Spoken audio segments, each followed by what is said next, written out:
Give it up for the Sun Chasers. Thank you for that wonderful introduction. We'd like to just thank you guys for having us to share our talent and our love. And we're just going to play a few songs and have my sister up come do a hula dance. So sit back and relax, and hope you enjoy it.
Over to our brother Lavo, all the way from Hawaii. Beautiful voice. Have yourself a merry little Christmas. Let your heart be light. From now on, your troubles will be out.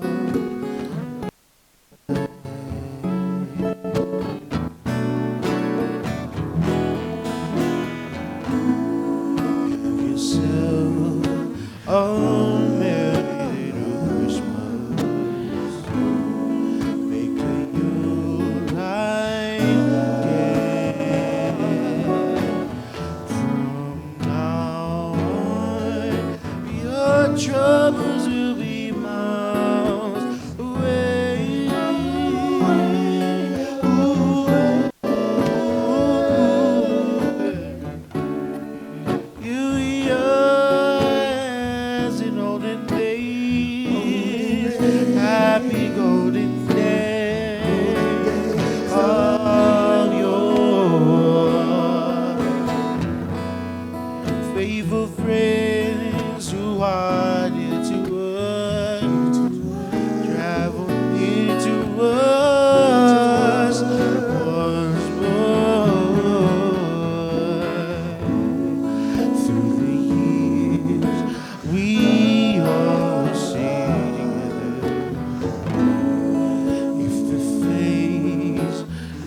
have yourself a merry little Christmas.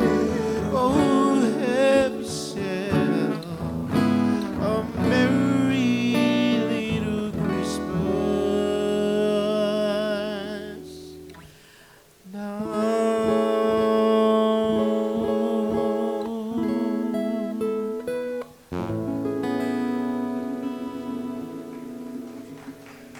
Hey, everyone.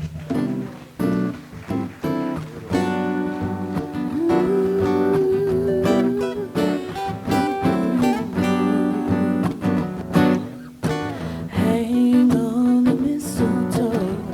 I'm gonna get to know you better.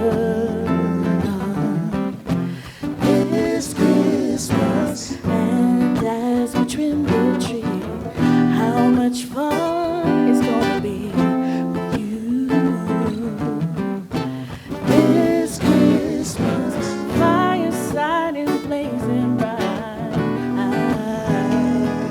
We're caroling through the night, and this Christmas will be a very special Christmas for me.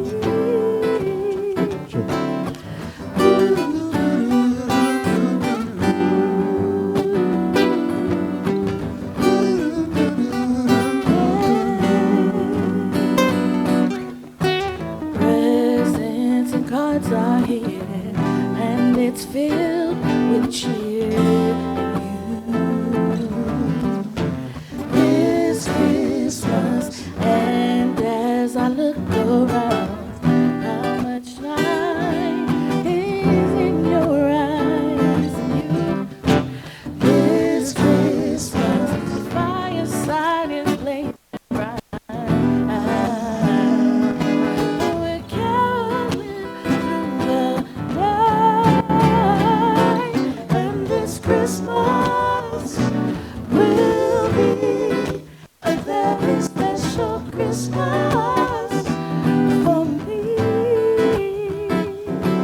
This Christmas, yeah, will be a very special Christmas for me.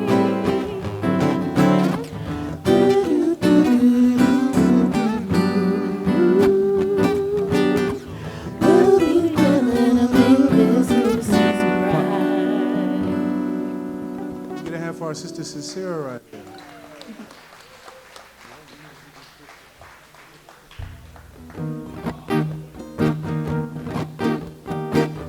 Track or two. All right, now we're going to bring my sister out here. Gonna do a little Christmas hula. How about a big hand for Crystal?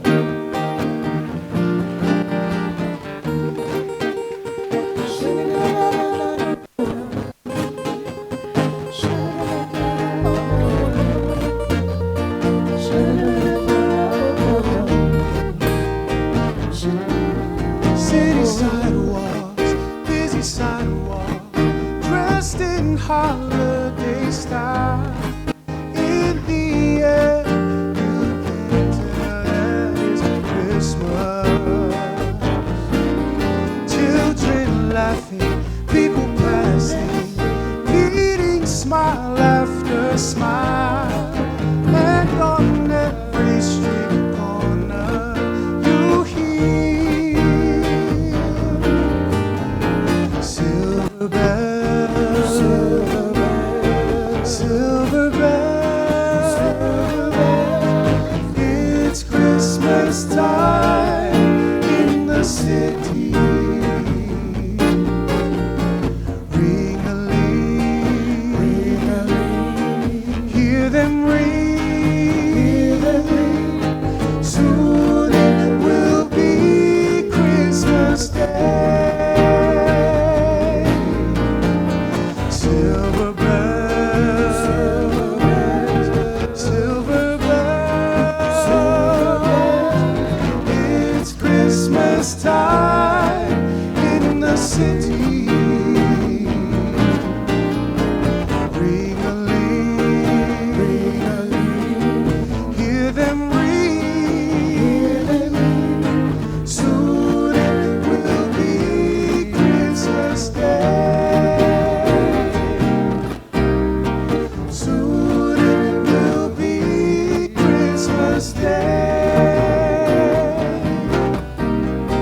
soon it will be.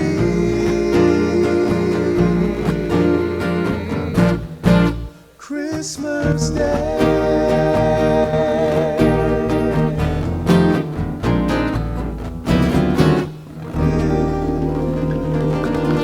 For our sister Crystal.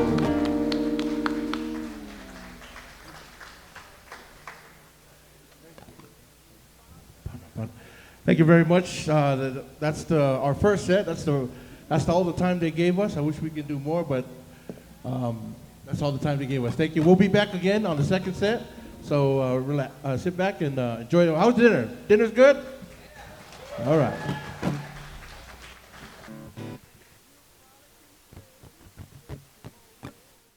Jake wanted me to give you just a quick thought about Liberty United. And it's about remembering who we really are and that God actually gave us agency, the power to choose truth, to act on it. When individuals learn true principles, they become empowered. And when empowered individuals unite families, strengthen communities, rise, and freedoms gains real meaning. The Constitution isn't just a document. It's a reflection of divine law meant to guide and prepare a principled people. As we look forward to Christ's return, Zion won't build itself. It requires a people ready, willing, and grounded in eternal truths. That's why Liberty United matters. We're here to teach, to empower, and to unite. We can help prepare a Zion-like people. I'd also like to introduce Te Anu Tonga. I hope I'm saying that right. Leah's sister, a dynamic Utah political voice and creator of Politics podcast. Te Anu is known for breaking down complex civic issues in a way that's clear, reliable, and empowering for everyday Utahns.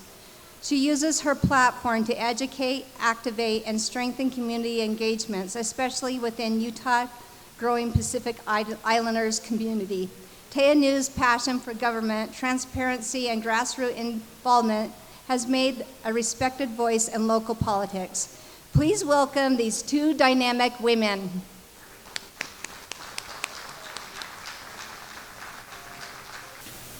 I apologize. I woke up this morning feeling under the weather. No fever, so please excuse any extra sniffles. My name is Te Anu Tonga.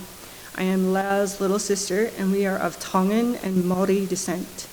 She volunteered me to participate with her tonight. Truth be told, I feel unworthy to be speaking tonight. But I have come prepared to share what I have learned. I hope that my experiences can be a support to you. How do we heal this land and people? How do principles help our understanding of this? And one more question I'd like to add is, what is the genealogy of liberty? As stewards of liberty, how do we bear this genealogy? I was born in New Zealand, Tauranga, New Zealand. I came to America when I was 5 years old. It took me 27 years to become a US citizen. I had difficulty connecting with the people, culture, and land here through much of my life, and often wondered if I could ever find belonging in a country that my family and I did not come from. In elementary school, I remember saying the Pledge of Allegiance at the beginning of class every day. I felt like I was lying if I said the pledge, because I was not a citizen yet, so I never said it. I never took a knee or made any visible disruptions, but I clearly remember feeling disconnected, which lasted for many years. Later in my early adult life, I attended a small liberal arts school where we read the original writings of our founders. And without realizing it, I found the connection that I didn't think existed. This is where I found my belonging. I read about a George Washington who, though depicted as stoic and regal, also had a temper that, when provoked, scared everyone around him. My little brother is similar. He's not confrontational, but when his temper erupts, run for cover. I read about John Adams and his Abigail.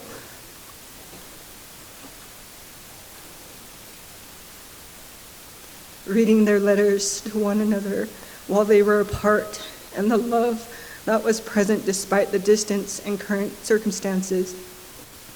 This reminded me of my own parents when my daddy was here in America, working to bring my mom and the rest of us here to the States. I saw my sister in John Adams, as she is known for talking a lot, even if no one cares about what she is saying. I read about a James Madison who, like myself, was single into his 40s. The father of our U.S. Constitution struggled with dating, even with the support of Martha Washington. I can't imagine the First Lady taking an interest in my love life.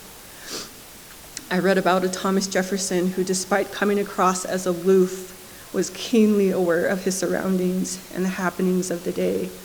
He reminds me of other family members. At this school, and because of my study, I found my family and a belonging here in the America I never thought I would be close to. I recognize the experiences and principles our founders exhibited as they tried to fight for the preservation of our country and people, as they were similar to that of my own family experience. This changed everything for me. In 2014, I got my U.S. citizenship. A couple of years later, I worked at my local library and was assigned to teach the U.S. citizenship class for those eligible for naturalization. While preparing my students to take their citizenship test, I wanted them to know these stories of our founders. I didn't want them to just memorize the answers for their test. I wanted them to understand the history through these stories, because I knew that though they may not be able to relate to a George Washington, a white male who lived during the 1700s, they could relate to a George Washington who was asked to do difficult things during uncertain times, because that was also their own story. I gave each student a pocket constitution. As we reviewed the 3 branches of government, I took them to the articles and sections around those branches so they would know where the genealogy came from. While teaching, my students would ask many questions that prompted me to dive more into our founding document and U.S. history, and I found myself regularly studying the life of liberty. In 2020, my sister and I decided to study the U.S. Constitution weekly with our family, using only the Federalist Papers, Anti-Federalist Papers, Cleon Skousen's works, and our scriptures as supplements. We studied with family members here in Utah, Australia, New Zealand, Washington, D.C., and California.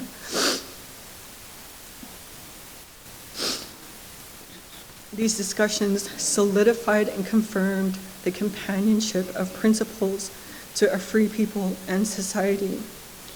I don't know if you ever know something and then later on in life you come to know its true worth. That has been my journey with principles. They are not just nice things for us to practice. Principles keep the cosmos in order, as they do our lives, societies, and countries. And I knew I could not unsee what I had seen. When my sister decided to run for office, I knew that this was our shot. An opportunity to strengthen principles and the genealogy of liberty with her House District 51, I'm House District 10, constituents.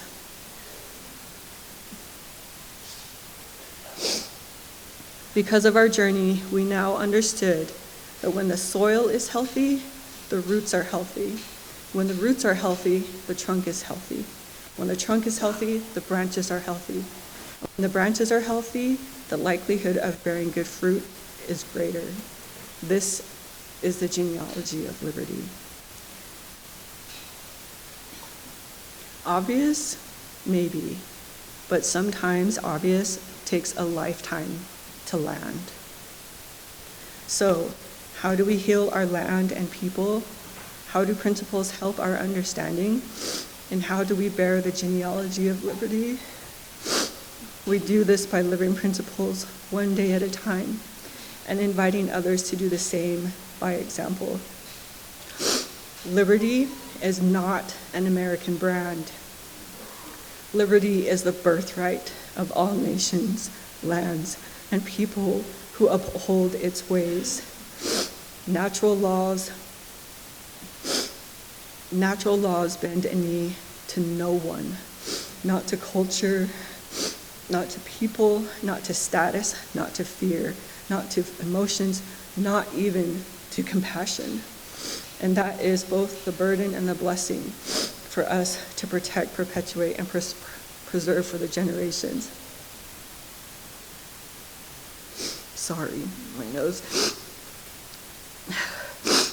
This journey of learning about liberty, principles, and liberty and belonging has changed my heart and my life forever. Now, America is my home, and I know I belong. Let's take care of her.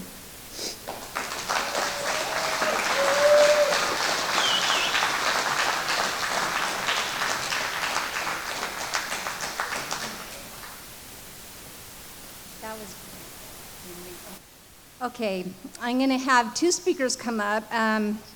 Please help me welcome Representative Leah Hansen of Utah House District 51 and her sister, Tonga. Leah was appointed to the legislature in 2025. She represents the communities of Saratoga Springs and parts of West Lehigh. She comes from a strong Pacific Islander background and attended Weber State University before dedicating several years to raising her family. In the legislature, Leah serves on key committees that focus on economics, development, workforce services, and political subdivisions, where she works on issues affecting Utah families, local government, and community growth. She's known for her passion for strengthening family values, promoting childhood independence, and ensuring responsible government.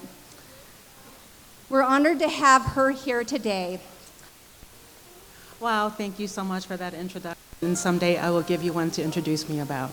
Hi, my name is Leah. Aloha. Thank you, and thank you for this opportunity to be here. I was looking at the flyer for this event tonight, and a scripture was shown. 2 Chronicles chapter 7, verse 14, and it reads, "If my people which are called by my name shall humble themselves and pray and seek my face and turn from their wicked ways, then will I hear from heaven and will forgive their sin and will heal their land." In my core book, another one of my core books, Helaman chapter 12, verse 3, it says, "And thus we see that except the land doth chasten his people with many afflictions, yea, except he doth visit them with death and with terror, and with famine and with all manner of pestilence, they will not remember him." What does it mean to humble ourselves? Why does the verse say to humble yourself? Is there a difference between humbling ourselves and being humble? It seems as if humbling ourselves is a conscious and deliberate act. Can I humble myself and be considered so? Who determines whether or not I'm humble? God? Me? Others? How do I know if I am humble? This is a rhetorical question. What experiences in our lives have caused us to humble ourselves? If we did humble ourselves, why did we do it? What resulted from that experience? After reflecting back on those times for myself, I can say with full confidence that I needed to humble myself if I wanted the peace I knew that only He could offer. I know that humility before God is a conscious and intentional act for me. My need to humble myself came when I realized in times of desperation how not in control I was. Humbling myself became a necessity if I wanted to hear Him, if I wanted to have His help, and humbling myself allowed me to see his hand in the details of my struggle in the wilderness. Humbling myself before him helped and continues to help me remember that he has been, is, and always will be in charge. President Joseph Smith, when he was in Liberty Jail, cried out to the Lord, asking him, "Where is thy pavilion?" The Lord responded by telling Joseph to be patient in his afflictions and endure them well. He also reminded Joseph that he was not yet as Job. What a sobering thought to be told by the Creator himself that Joseph was not yet as Job. Was he not yet as Job in suffering or in humbling himself? What does it take to humble ourselves before God? What has it required of me? Everything. It's one of the hardest things I've ever done. It's required whatever he willed for me, I would accept it, and in all my ways, I would acknowledge him, come what may. It's taken not knowing what the outcome would be, but trusting him. It's taken vulnerability on my part before him.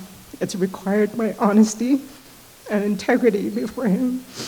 It's created a softness inside of me toward him and my own willingness to do not just good, but his good. Sometimes I wonder if people think that being humble before God is weakness, because when we are humbling ourselves before God, he literally directs our lives and how we look at and treat others, and always it is with love, unfeigned, and kindness. Humbling ourselves inspires us not to be easily provoked. It helps us to suffer long through our ordeals with hope and faith in Christ. Humbling ourselves also moves us not to puff ourselves up or envy others, because his work for each of us is unique to his purpose, not ours. These characteristics of humbling ourselves does not look like a life that says, boss. And yet it is strength beyond strength, because it's a work that is greater than ourselves. It is his work, a work in which we all have part. Next March, 2026 will mark 40 years since my family moved here to America. I guess you can say that, like the Israelites in the Bible, we have experienced our own wilderness, where we were blessed with the struggle of learning who he is on this land. We knew who he was before, and getting to know him here wasn't different. What the circumstances were. There were times where, like the Israelites, freed from bondage of dependency, we wondered why we came and why it was so hard to make ends meet and to adjust to life here, and talking about how life seemed greener back home. In those times for me personally, I came to know for myself the value of metaphorically watering my own grass through work, faith, and humility before God. I know that humility is a necessary step toward freedom and liberty, because freedom requires a moral and a virtuous people. Humility to me is the fruit of a person changed by their own walkabout with God. When many individuals who have humbled themselves before God come together for a purpose before him, a ready people, the tide turns. Thank you.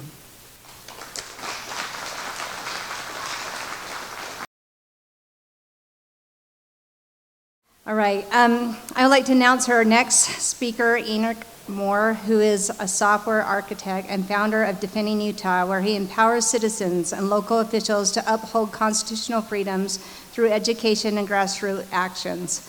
With global perspectives from growing up overseas and tech-driven on-the-ground strategy at home, Enoch brings clarity, convictions, and practical tools to help Utahns reclaim local sovereignty and building lasting liberty. Give it up for good old Enoch.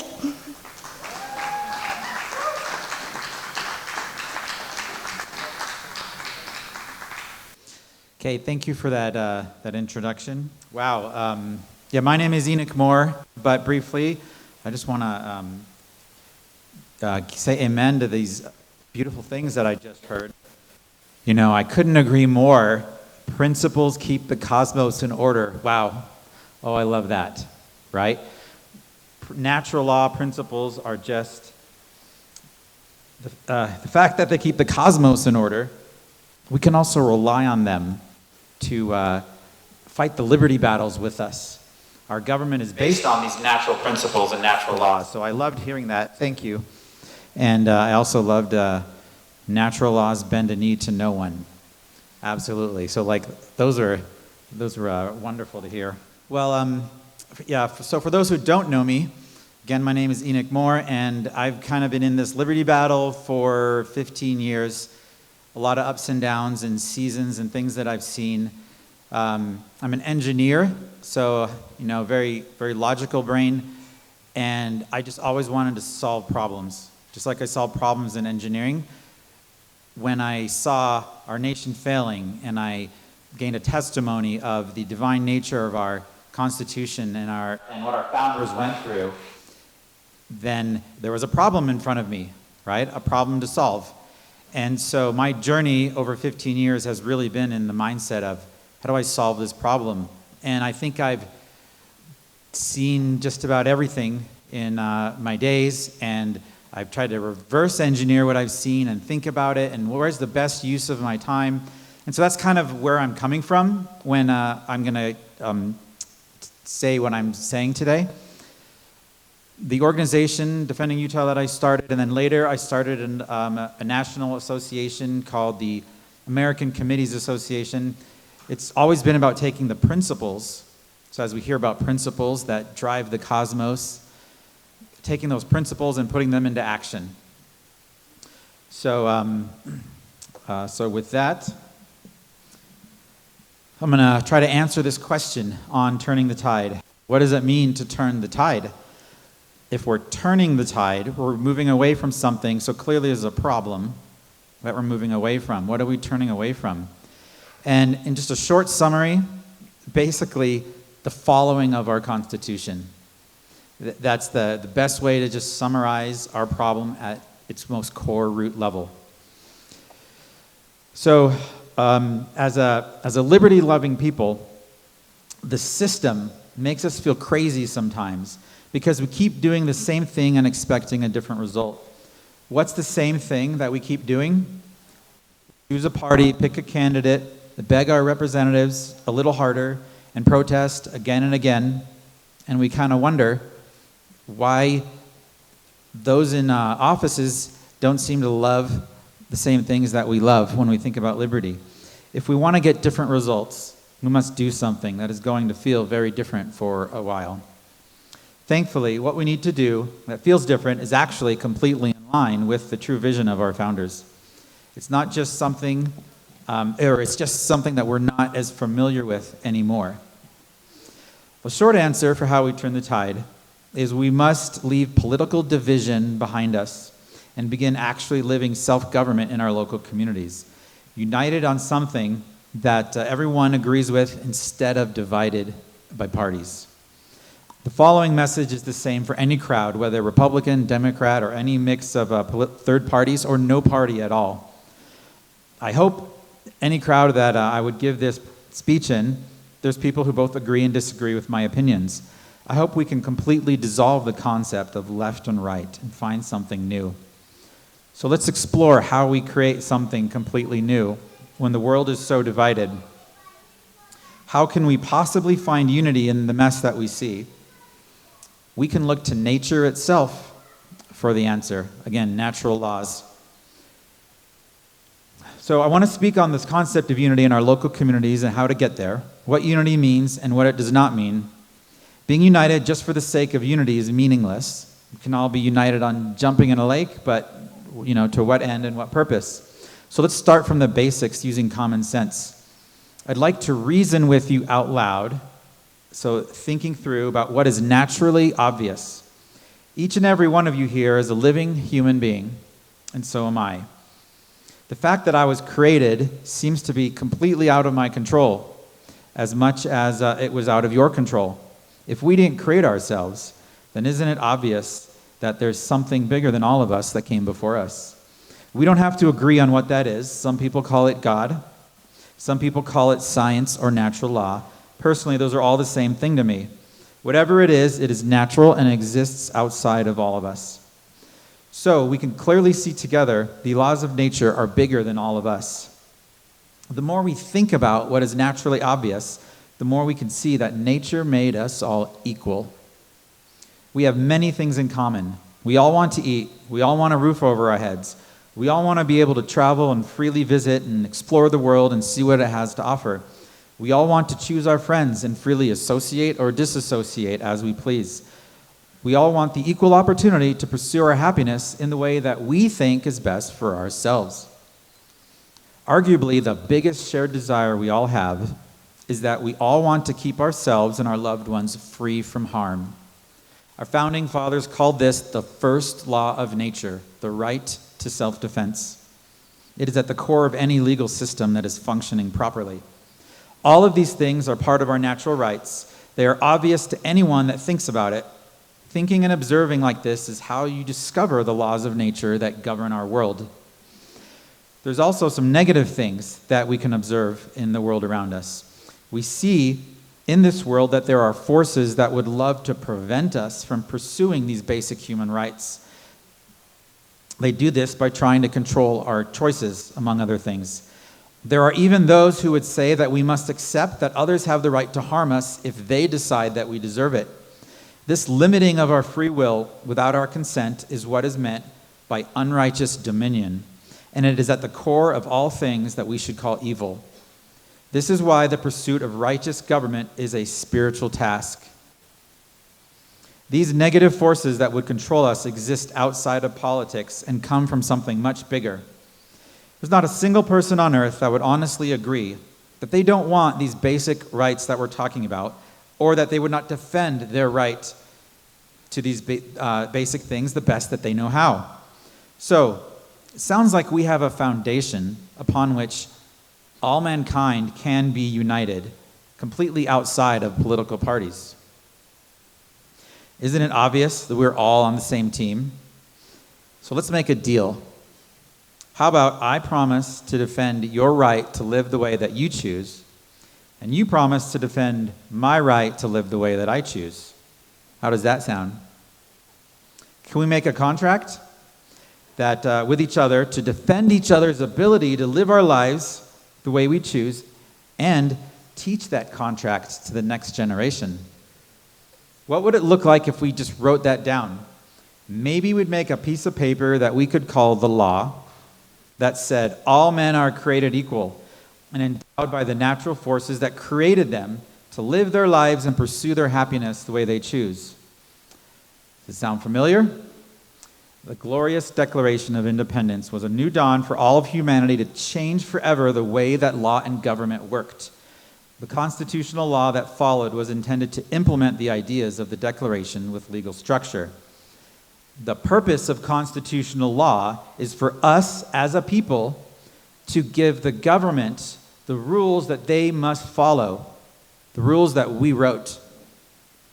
That there are limits to their power and that they can only do the things that we gave them permission to do, and that don't violate the very natural rights that we were born with. Anybody who would take the public trust and change the rules to pretend to be a king or a ruler has limits on their power and multiple layers of checks and balances built in. But the most important check is you and me, and whether we even know what the rules are.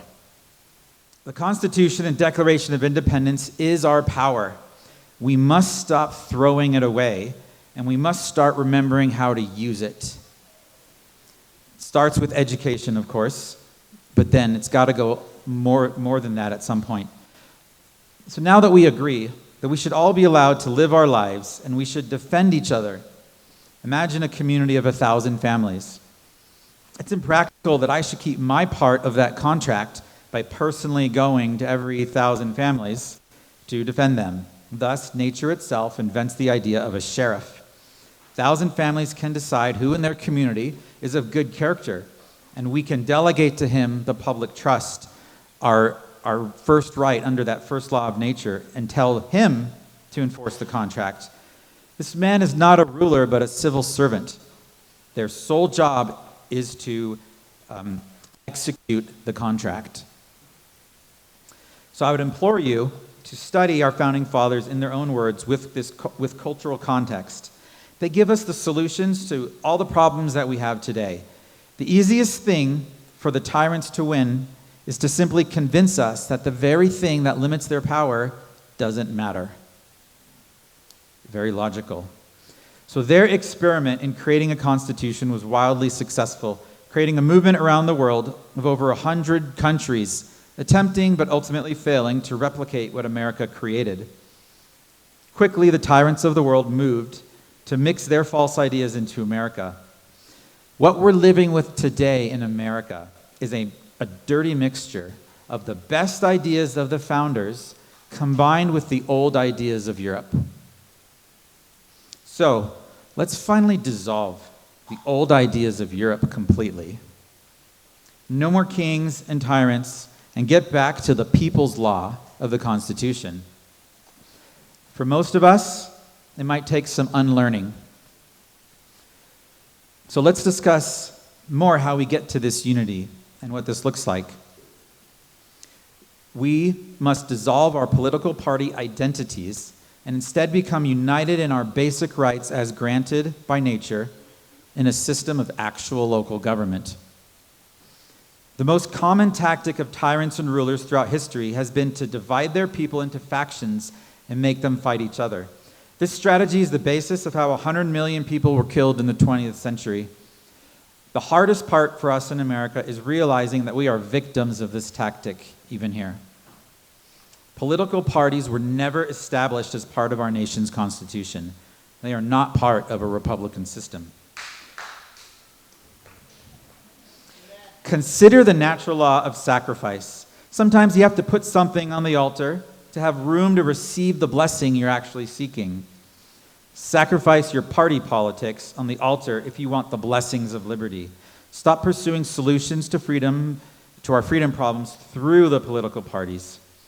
I'm going to give you the alternative that I believe the founders would give us if they were here, if you stick with me. Since political parties have existed for so many generations, Americans assume that they are a sacred foundation principle upon which the nation has always depended. Nothing could be further from the truth. America's founders abhorred political parties. They considered them to be the very bane of freedom, which would bring cabals and combinations into power, and which would destroy the liberty that they sacrificed so much for. The founders were concerned that parties would foster agendas which would ultimately take precedence over the principles defined in the actual Constitution and erode the framework which they erected to sustain the liberty of the land. Experience has demonstrated the founders' wisdoms and their concerns about political parties and how they endanger the nation. Examples are becoming more frequent and flagrant wherein party lines have taken precedence over constitutional principles. A careful side-by-side comparison of any party platform compared with the United States Constitution will find many examples of how party obfuscation will pollute proper government. Even when a party platform has good principles, my own 15 years of party politics has taught me that they are only treated as suggestions and quickly abandoned on a regular basis. How often have you been behind someone because you thought they were your guy in your favorite party, only to learn later that they were part of the machine all along? This is business as usual in both major political parties. Party politics dissolves due process in our culture. This is one of our natural rights. Whether left or right, if we're ever accused of something we didn't do, there's not a soul on earth that would want to sit silent without demanding the right to prove himself. The right to due process is a natural human right. But when we are in party politics, we throw this out the window without even thinking. We instantly assume that anybody on the other side must be guilty because they're in that party. That's just the way it is, and they'll have us arguing amongst ourselves forever. One unspoken rule of party politics is that the U.S. Constitution may be set aside to always vote against the opposite party. The parties constantly vote against each other to win for the team, instead of considering the constitutional questions. The party team and winning the rivalry is all that matters. Were you programmed for this system from your childhood? You may have attended a public school where every school was assigned an official rival.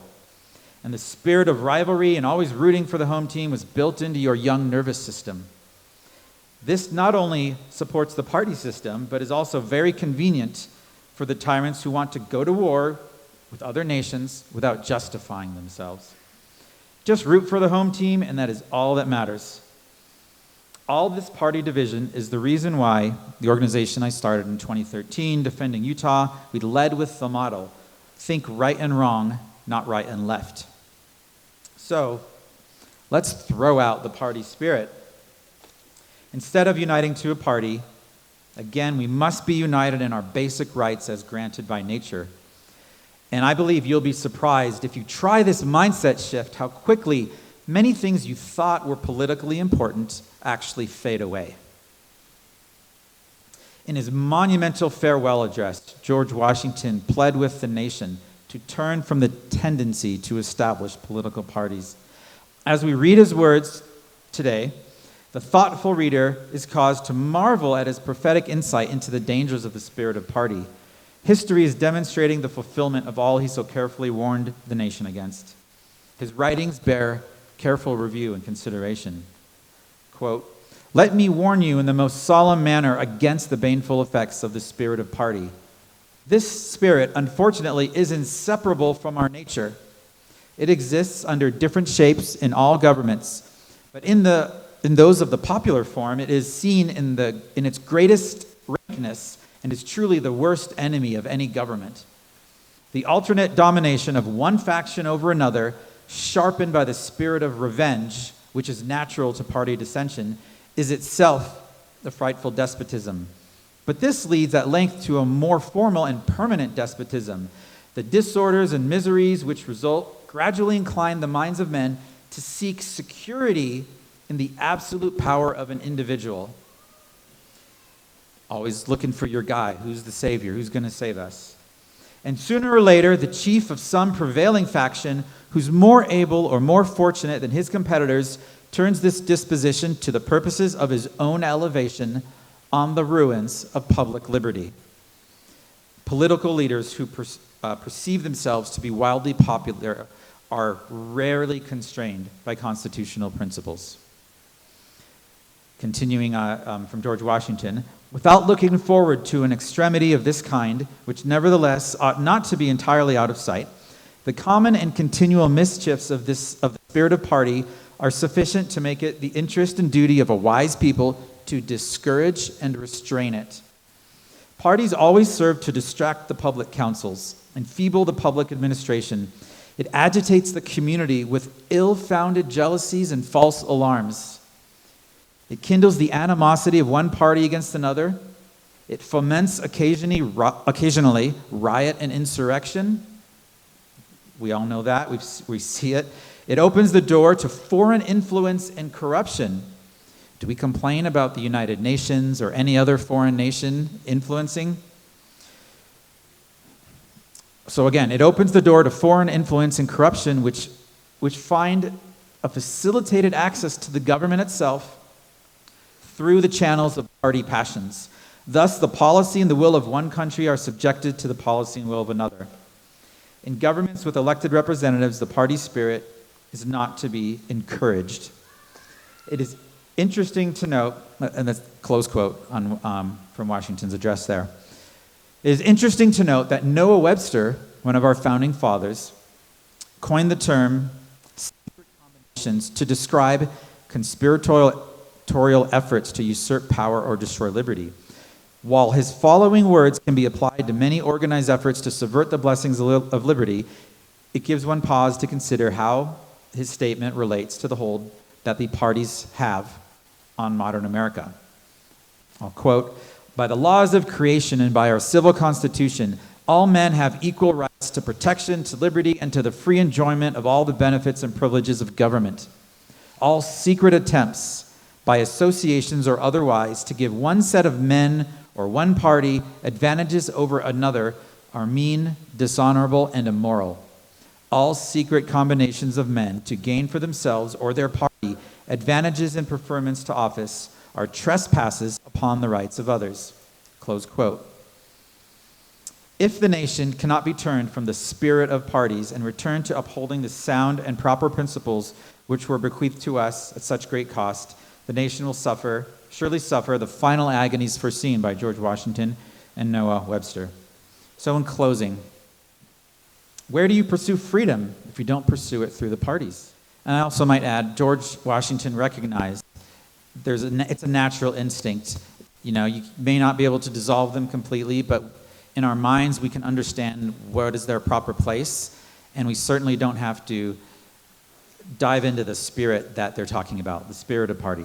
So where do you pursue freedom, though, if you don't pursue it through the parties? The answer is in small neighborhoods, reestablishing their own local governments in pursuance of constitutional law. This is exactly what the founders originally intended and is fully lawful and authorized under the rights we still have in our constitutions. As parties continue to centralize power, we must decentralize it. Sounds like a big task because it sounds unfamiliar, but I promise you that if you think about it line upon line, you can start to see it make sense. It can become intuitive and does not have to be complicated. It just takes understanding the vision and then being consistent and not getting distracted into the parties. Instead of putting your energy where it gets dissolved and used, you can put your energy into establishing self-government through a community association of 100 or 1,000 households around you. If you can run a caucus election for delegates, then you can figure this out too. In 1816, Thomas Jefferson wrote a letter when he described a ladder of republics. The way to have good and safe government is not to trust it all to one, but to divide it among the many. It is by dividing and subdividing these republics from the great national one down through all its subordinations until it ends in the administration of every man's farm by himself, by placing under everyone what his own eye may superintend, that all will be done for the best. So imagine the ladder. At the top is the federal republic, and below it the state republics. Below that are county and city republics, and more specifically, they promoted smaller and more local republics called wards. Having wards and even micro wards with locally educated families on how Republican government works, it's the only way to enforce the Constitution when the higher up elected officials rarely do it, if at all. These small units of local jurisdiction can be led by elected boards or committees, as I call them. Early Americans understood the natural right to self-organize committees to govern small communities. They knew they didn't need anybody's permission to self-organize. They simply gathered the natural authority of the people who lived in their community under their existing constitutional rights. As you follow correct principles and make sure nobody is excluded from choosing to participate, you can gather the people's natural power and authority. The right to do this is still written in black and white in our constitutions today. This is not an overnight process, and it will take time and must go through multiple phases to build structure and understanding. I've actually written a manual on how to do this as best as I know how. This is my national association, the American Committees Association. And again, I wrote it as best as I know how, according to the way I know how to write and speak. We could work together and create even more helpful material on this subject. But if you and hopefully a couple friends are up to the task, then we'll mentor you step by step. But you have to be ready to work. So God has called anyone who would like to fulfill the purposes of the house of Israel on this earth to establish a republic where every human being on earth can gather for the protection and benefit of righteous government. Becoming the elect of God has far less to do with what church we're a part of or who our ancestors were, but everything to do with if we will answer the call of establishing liberty on earth, maybe for a coming 1,000-year period. Thank you. How about that? They have beautiful voices. Thank you so much. You guys are awesome. These guys cut us such a great deal, and we're so happy to have them. Okay, our next speaker is Jacob Oakes, who is a father, music producer, state vice chair of Independent American Party, and community leader who focused on cutting through noise and getting to the core with principles. As director of Liberty United, he was taking part in scholarly constitutional debates uses that understanding to teach families and local communities how to apply true principles in daily lives. His work is faith-driven, practical, and direct, built on belief that lasting change starts with people who know the truth and act on it. All right. I'd like to give a big round of applause who's responsible for all of this and arranged it and bring Jake onto the stand. Thank you.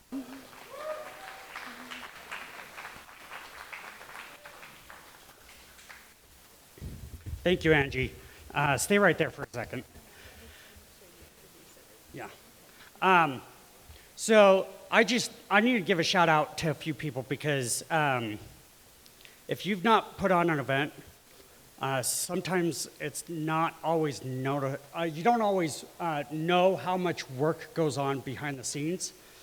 And Liberty United does a really good job in making ourselves look polished, not just doing rallies, but doing productions, doing well-produced events. It's those fine details that make the difference, like food. But we are actually a very, very grassroots organization. We're not some big national place with big donors. It's $10, $15 donations. Some have given more than that. That has really helped keep us going. But for instance, I just want to say that the catering was not restaurant. In addition to all the moving parts of the event, all my team, we've split up doing the cooking to try to make the price accessible for everybody because we're not out for a profit. We just need to cover the lights and the food cost. And there was just so much work. I need to give a huge shout out. First, on a Friday night, these two kids here, come on stage. We could be out doing Christmas lights or watching shows at home together. These two kids put up with me. Say thank you for coming to everybody. Thanks for coming. Okay.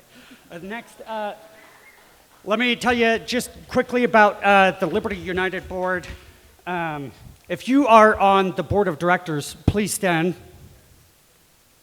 Mike Thompson, let me start here. Tan sweatshirt. Raise your hand, Mike. This is Mike Thompson. We have Jen Eyring. Jen, wave right here. We have Chris McClellan right here. We have Angie on stage. Kyle Bartholomew right here. We have Joseph Minke. And last but not least, Linda Bowen. Where's Linda? Right here, red shirt.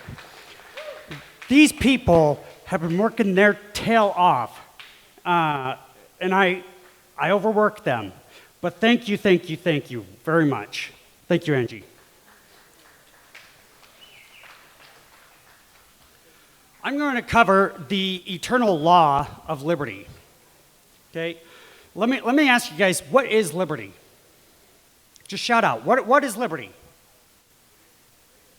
Freedom. Freedom. Okay, so what if I told you freedom and liberty are not synonymous? So freedom is your God-given gift to be a free agent. It's your agency to be able to make choices. Am I free to eat at McDonald's every single day, 3 square meals a day, 365 days a year? Am I free to do that? Is that going to give my life more empowerment with that choice? No, eventually that might actually hinder my freedom with that choice. Liberty is something greater. Liberty is power. When you orient your life with timeless principles and truth, you further empower your life. Okay? Let me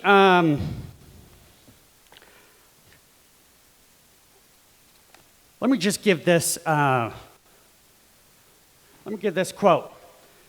Patrick Henry, infamous for saying, "Give me or give me death."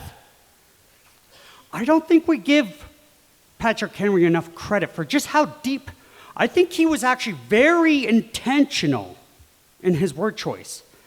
Our founders were not ones to throw around political slogans like bumper stickers. These were men who understood eternal truths. I mean, for heaven's sakes, they really understood something. George Washington, at his inauguration, he said, "Grab me my Bible. There's no precedent for how you swear in a president. He's setting the tone right now. There's no set of rules or somebody before him tell you what do we do to swear in a president. He says, I'm going to start this nation as the first president swearing in on the Bible. You know where he flips open to? Who knows where he flipped open to? Genesis 49, between 48 and 49, he had his finger in there. Not just his hand. He had his finger pointed, is what the documented account said. This is where, this is the prophecy about a birthright of Joseph, the covenant of liberty and leadership for a nation raised up for God's purposes. This wasn't random. This was awareness. So I want to come back to, give me liberty or give me death. There we go. So he didn't say, give me freedom. He didn't say, give me freedom or give me death. Let me point something out. 2 Nephi 2:27. Who would like to read this? Do I have a volunteer to read? If not, I'm going to assign somebody. Chris, go ahead. Shout real loud.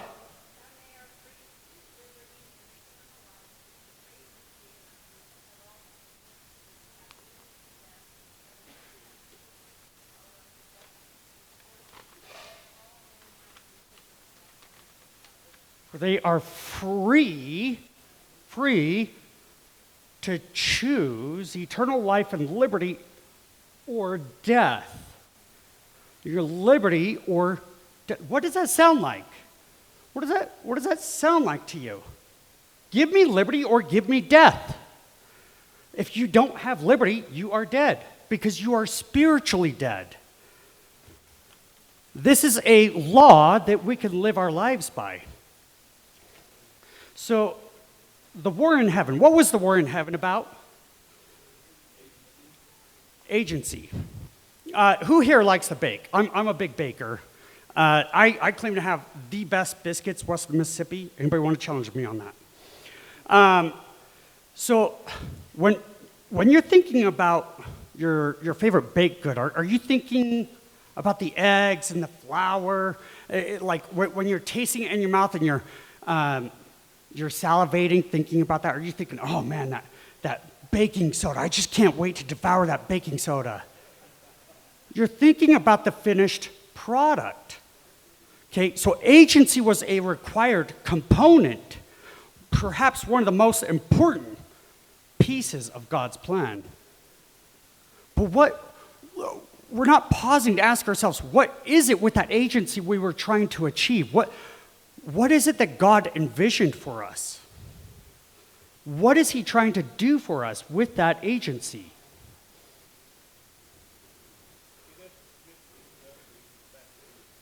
To get back with him. What if I play devil's advocate and I say, wasn't there somebody that declared war on Father that promised for us to get back? So let's think about the big picture here. Okay? And this is important. If you could take notes on your phone, I would encourage it, because liberty is not a temporal political concept. It is an eternal law. We find that out by James. So speak you, and so do, as they that shall be judged by the law of liberty. Wait. We're going to be judged by something called the law of liberty?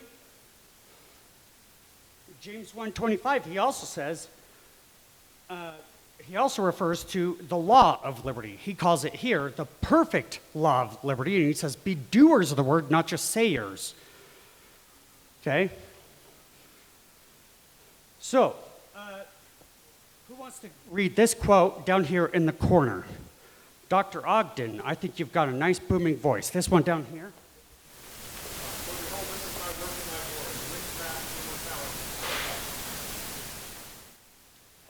Perfect. Why did God create us?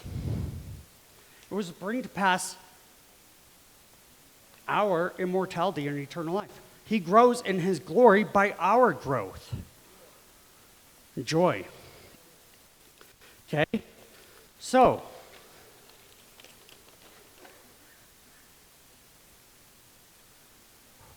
I want to drive a point that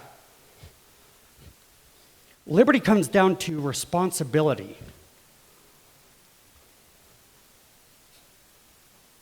I'll tell you your number one fear, everyone in here. I'll tell you one of my fears, arachnophobia. I could handle snakes. Maybe I should go join, who's it, the Pentecostals that do snake handling? But I could chase alligators, snakes, whatever, I don't care. You throw a tarantula in the room, I'm gonna scream. But I could tell you every single one of your fears because we all have a common fear. It's the person in the mirror. We fear ourselves. We fear taking responsibility. This is why so many people are looking for a silver bullet. Enoch addressed how we want to delegate to a political party this idea that somehow a political party is going to save us. He did mention at the end that perhaps it's not realistic right now to completely dissolve the parties, but we need to change our spirit and our mindset, okay? So there's not, I want to make this very clear, there is not some military underground network that's going to save America. There are good people in the military. There are some good people in elected office, like Leah. Boy, was Leah and her sister powerful. Okay, there are some good people in elected office that are trying to push back. But there's not going to be some secret underground military network that saves America for us. There's not one single president that saves America for us. There's not one governor candidate that will save our state for us. We are duty bound to elect good people. We have to work hard to try to elect good people like former State House Representative Steve Christiansen, who was chased out. Okay, we do have to work hard to try to get good people in office. But it's not in the hands of one person to save America. It's our duty, all of us together. And we have to understand, we have to take that responsibility. Thomas Jefferson said that liberty is to be gained by inches. We're not going to fix this overnight. I'm sorry. There's not a magic bullet where we fix this overnight. But we can turn the tide. We absolutely will and can turn the tide. The moment we become more focused, the movement has to, starting tonight, we have to become more focused on principles over politics. What do I mean by that? Let me show, I had the opportunity to talk to Charlie Kirk a couple times. There was one that my friend Michelle happened to catch on film. I'm so grateful she did, especially in light of recent events. Because what is said in this video is the entire reason that I started Liberty United, and then I started it before this, and despite how hard it is to run a grassroots organization, especially when you're targeted, and you face a lot of opposition leading, this video is what has kept me going with Liberty United. I'm going to play that quick 1.5-minute video. If there's a repairman who causes an electrical issue to your oven and keeps catching fire because of some electrical issue, and you get really good at extinguishing the fire, you wouldn't say you've solved the core issue by putting out fires. So how do we help the conservative movement understand that simply being reactive to issues is not solving our core problem? We've got to learn timeless principles. I agree. So how do we do that? We have to teach, and we have to learn, and we have to demand depth. You have to reject just people that just talk about talking points all the time. I know this is boring. This is banal. This is shallow, right? Teach me something. Come on. Talk about Solzhenitsyn. Talk about Kafka. Talk about Kessler, Orwell, Huxley, Dive into Plato and Aristotle, Aquinas and Augustine. Get into the great books that built the West. So you have to demand that from the people that are communicating with you, right? And if not, change the channel and stop supporting them. And then there is no reason why in your free time you cannot take Hillsdale online courses. Challenge yourself. Read hard to understand books. Read Dostoevsky. Read the books that help build the West, right? Read Jefferson. What am I getting into? Is that if you want to all of a sudden find this, like, Charlie, I don't know what to do. Spend time learning. The more you understand the thing you're trying to protect, the more willing you are to act on it. So go deep into it. And yes, go deep into the scriptures. Read the word. How do we play offense? We play offense by going deep. Because there is an unbelievably beautiful canon in the Western tradition to tell us what we are fighting for. I'm telling you, go on that journey. Go on that journey. Give it up for Charlie.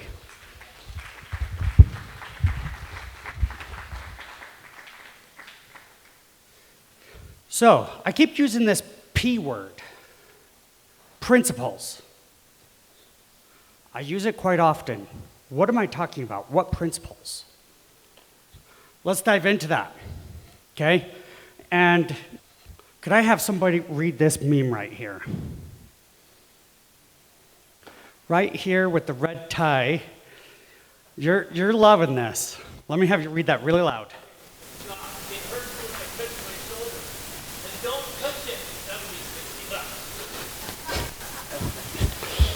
In reality, it's more like $500. Medical care is getting ridiculous, okay? Would you, if you had a headache, your stomach, you're having ulcers, and all sorts of crazy symptoms, it's more than just, I'm feeling kind of tired. You know something's wrong with your body. If you go see a doctor and he says, yeah, just go see my receptionist. She'll give you a packet of Tylenol, and that'll be $500. Would you put up with that? But that's what we're doing with politics, okay? So up here in a tree, you have leaves. You have leaves, you have twigs, you have branches. This could be our stupid school boards, okay? This could be elections. This could be cultural Marxism. You name it, the list of issues right now goes on and on and on. If we put all our efforts trying to put out every single one of these fires represented as a leaf, guess what happens by the time you get rid of a few of them? Another one's growing back. We have to get at the roots, okay? So the principles. I boiled the Constitution to 5 core principles. Cleon Skousen has 28 principles of liberty. So we have to have a constitutional republic. Excuse me? What do you mean? Who are you? Thank you, Doug. We'll continue. So with the constitutional republic, sir, what's the issue? Who are you with the venue? Okay. Do you actually own the place? You think you do. Okay, ladies and gentlemen, this is my friend Doug. I put him up to this. You weren't supposed to say you own it. Okay, would you accept the ice cream truck man giving you a traffic citation? No. Why? He has no authority. If Doug came up here, instead of saying he owns the place, if he said, I just don't like it, you have to go home, would we all go home because Doug says we should go home? Why do we do that with our government? You understand that they only have authority that we specifically delegate to them through the Constitution. So the first principle is a constitutional republic. Benjamin Franklin was asked what kind of republic we were given. He said, a republic if you can keep it. Okay, so in a democracy, there's majority rule. in a republic, we are ruled by the law. So your elected officials represent you, but they must follow the rule of law. The second principle is popular sovereignty. John Hansen said, "Our liberties do not come from charters, for these are only the declaration of pre-existing rights." Okay? I want every single one of you to take out of your vocabulary tonight my First Amendment right, my Second Amendment right. Why am I telling you to take that out of your vocabulary? Where do your rights come from? God. Okay? So the Constitution protects your natural God-given rights. It doesn't grant it, it protects it. Popular sovereignty is that power flows from the people. You are sovereign. The Ninth Amendment explicitly reiterates this. The enumeration in the Constitution of certain rights shall not be construed to deny or disparage others retained by the people. Okay, let's look at some scriptures here. Romans 8, 16 to 17. I'll just have you write that down and revisit that later. But the worth of every soul, I'm going to tell you, point out that these are eternal laws, eternal concepts, because you're going to treat yourself differently, and you're going to govern each other differently when you understand the worth of every soul. Popular sovereignty is the worth of every soul.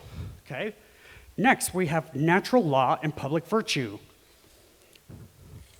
We've heard this cited a few times. Our Constitution was made only for a moral and religious people. It is wholly inadequate to the government of any other. And then we have limited and balanced government. You all know we have 3 branches of government, okay? But I want to jump to federalism, okay? This is our form of government, right? Does this look familiar? This is our form of government, right? Is everyone paying attention? This is our form of government, right? No? Executive's not at the top? We have an inverted system right now. God is at the top. God gave us power that we can delegate to local government, and the states delegated their authority, some limited defined powers to the federal government. Now, who went Black Friday shopping? Good. Good.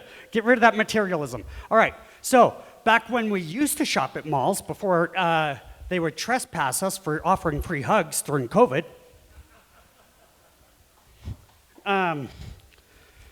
there used to be this map at a marquee. And you'd look at a list of stores somewhere over here. They're numbered. I want to find the shoe store. Let's see. It's number 66. But that's meaningless unless you know where you're at in the mall, right? So there's another key piece of information. What is that? You are here. So we have to know where we're at. So let's quickly look at where we're at. Karl Marx was the author of the Communist Manifesto, and he summed up his whole manifesto with 10 points. Write these down, and then tell me which of these 10 planks of the Communist Manifesto are implemented in America today. First is the abolition of private property, heavy progressive income tax, abolition of rights of inheritance, confiscation of property rights, central bank, government ownership of communication and transportation, government ownership of factories and agriculture, government control of labor, corporate farms and regional planning, government control of education. Which of those are implemented? Phil Heineman in the back. How many of these are implemented in America today? All of them. In some way, some more heavily than others. Some are still progressing to be fully implemented, but in some way, all 10 are implemented. But Thankfully, God gave us the Constitution that gives us the power. We've just been so tricked into thinking that we have to comply with whatever government says. But we have power to change it. Nullification. You say that, you're going to get beat up on the street by people that read up on politics. That is a dirty, dirty, dirty word in politics. Nullification. I'm telling you that is the 10th Amendment. It is in the Constitution. Okay? So James Madison in Federalist number 45 said that there are few and defined powers. Did he say vague and arbitrary? Is it vague and arbitrary powers? What is it? Few and defined. Is the Constitution? How many of you here? How many of you here that when it comes to the Constitution, well, it just depends on your interpretation? How many of you have heard that? It says what it says and it means what it means. It's not arbitrary. It's straightforward. Okay? And if you have any question, always come back to the 9th Amendment. It is the interpretation clause. And this book right here is actually going to unlock your understanding of the Constitution. You can get it here. But nullification is how we fix this. What is nullification? Let's say you have this really cool car, okay? If I steal your car, but thankfully the title was not in the car, the title was in your home, the title clearly shows it in your name, but it's been 2 weeks now. Police have not found your car. Whose car is it? I've had it for 2 weeks. Whose car is it? Is it your car or is it my car? If I stole your car after 2 weeks, whose car is this? It's still your car. Okay, what about a year from now? Let's say it's been a long time. Let's say 2 years. It's been a long time since your car's missing. Whose car is this? It is still your car. It doesn't matter how long I have stolen your car. It doesn't cease to be your car, and you have the title. You have the title in hand to prove it. And you don't need to go to some court to have some judge tell you that you have this right. Courts don't give you rights. In fact, they take away your rights. You don't need some court to grant you your car back. You have the title to prove your ownership. Okay? Nullification. We need to start acting on the local level. Stop looking to DC for solutions. We need to start putting solutions and creating a wrestle on the local level. If I got 20 people to write Congress about an issue I'm passionate about, do you think that's going to move the needle? Probably not likely. What about our state legislature? Steve, do you think 20 people would change a law on the state level? Probably not even the state level. But 20 people in a city council meeting, that's a lot of pressure. That is a lot of pressure to have 20 people on a city council meeting. Do you see how we've been programmed to think backwards? We have power, okay? Let me fast forward. Well, let me just say, these are the 4 steps of nullification. First, non-compliance. Stop complying. That's first and foremost. Just start with that. Stop complying. Do not comply. Stop acceptance of federal funds. How does the federal government get local government to enforce things? They don't have the manpower to come door to door and make sure you're following federal laws that are unconstitutional. They give your local government funding and say, but we want you to enforce this. So tell them, stop the purse strings, cut it off, okay? I'm going to conclude with this. Galatians 5:13.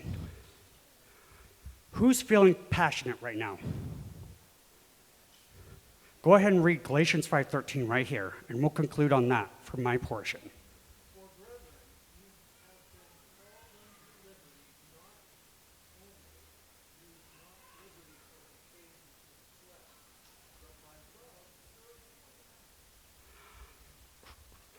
You, brothers and sisters, you are called.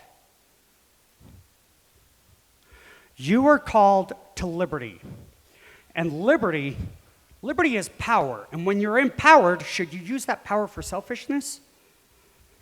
You're to do it to serve your fellow brother or fellow sister. That is what liberty is. And it's an eternal code that can help you in your family. I mentioned at the beginning, orient your life with truth. Make your bed in the morning. Start with that. Can you make your bed in the morning? Can you at least start with that? Learn to self-govern. Then when you self-govern, become a better steward in your family. Better families create a better society. And we need families to join together to promote true principles in our local communities. And Natalie does an awesome job of that. Her family, especially. I want to thank you guys. We have an amazing presentation by Steve Christiansen. We are almost done for the night. We've kept you for a little bit. Like I said, we're grassroots. It took a little bit while to get set up. Just bear with us for Steve, because I promise you, you're going to want to hear what he has to say. We're going to have Angie give an introduction to Steve. Thank you for coming out. Don't forget to visit all these tables, especially get you a book or shirt at our Liberty United booth. Thank you. Ladies and gentlemen, I'm Steve Christiansen, and the title of this presentation has to do with the power of education, timeless principles, and action. Let me give you just a little bit of background about myself. I don't want this to become about me, because it's not about me. It's about our country. It's about our Constitution. But you need to know a little bit about me. I was a member of the state legislature up until 2021.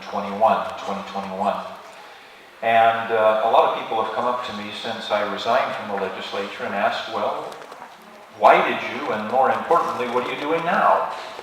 So let me give you just a quick overview of what I've been doing. I'm retired, but my time, in addition to visiting kids and grandkids and serving in the temple, I'm a member of the Church of Jesus Christ of Latter-day Saints, and so on and so forth. I have been spending the last 3 years trying to increase influence and education. I use those two words. At Jake's encouragement and the encouragement of other people, as soon as I left the legislature, we began organizing what is called the Utah Liberty Council. The Liberty Council is made up of the leaders of about 20 of the biggest grassroots organizations here in the state of Utah. And that council began to meet together to coordinate our efforts and to exert influence. And we were quite successful for the first year and a half, but I began to realize that it was a game of whack-a-mole. In other words, when you're trying to influence the legislature, you've got issues that are popping up all over the place, and they change from year to year. And you're exerting all of this influence to try to bat down that whack-a-mole when just another one is going to pop up. It's a necessary effort, but I realized that I've got to spend more of my personal time on education. The education of timeless principles, as we've been talking about tonight, and as Jake has begun to talk about here. And so I turned that organization over to Gail Rosika. She's a fantastic human being. And she understands this state and state politics like almost nobody else. I turned that organization over to her. I organized a nonprofit. I got tax exempt status from the IRS for this nonprofit. I went out and I raised some money. And I have been doing two things over the last 2 years. I'm on my third screenwriter, and we now have a script for a full-length feature movie that I believe is exceedingly powerful, finally, but it's taken 3 screenwriters to get there. And then the second thing is I've written another book. It's in draft form, and it's about 4 or 5 times bigger than that one that you can take a copy of with you home tonight free of charge. And the whole purpose of the movie and the book is to educate. The movie, of course, is going to veer on the side of entertain, the book is going to lean on the side of education. But it's all about teaching these powerful, timeless principles. It's all about supporting the cause of liberty and our Constitution. In fact, the script of the movie is quite interesting, and I'm not going to spill the beans tonight, but I hope that in the next couple of years, both the movie and the book come out at the same time, one supporting the other. And I've got conversations going on with a number of individuals behind the scenes to review the script and make sure that it's as good as it feels like it finally is. So that's what I've been working on. What you do in terms of number 3 here, action, is going to be up to you. But what's most important is that you understand timeless principles, engage somehow in making sure that you understand them, but help other people understand, and take the action that you are called to take. Let's go ahead and begin. This slide here is a quote by Ezra Taft Benson. As I said, I'm a member of the Church of Jesus Christ of Latter-day Saints. If I wasn't, I would still love this quote. It has been my personal mantra for the last few years. He said, "I have faith that the Constitution will be saved. It will be saved by here's the target audience, you're in this audience, the righteous citizens of this nation who love and cherish freedom." That's us, right? And a whole lot of other people in this country. Some of them don't even know that they're in that group. The righteous citizens of this nation who love and cherish freedom, and then, just as importantly, who understand and abide the principles of the Constitution. He gave us the formula right there. This has been my mantra as I've been working on this education effort. I know exactly who my target audience is. He spelled it out right there. And I know exactly what my objectives are: to help people understand and abide or act on these timeless principles, the principles of the Constitution. In that one statement right there, he has encapsulated those 3 efforts that I talked about on the opening slide. Education.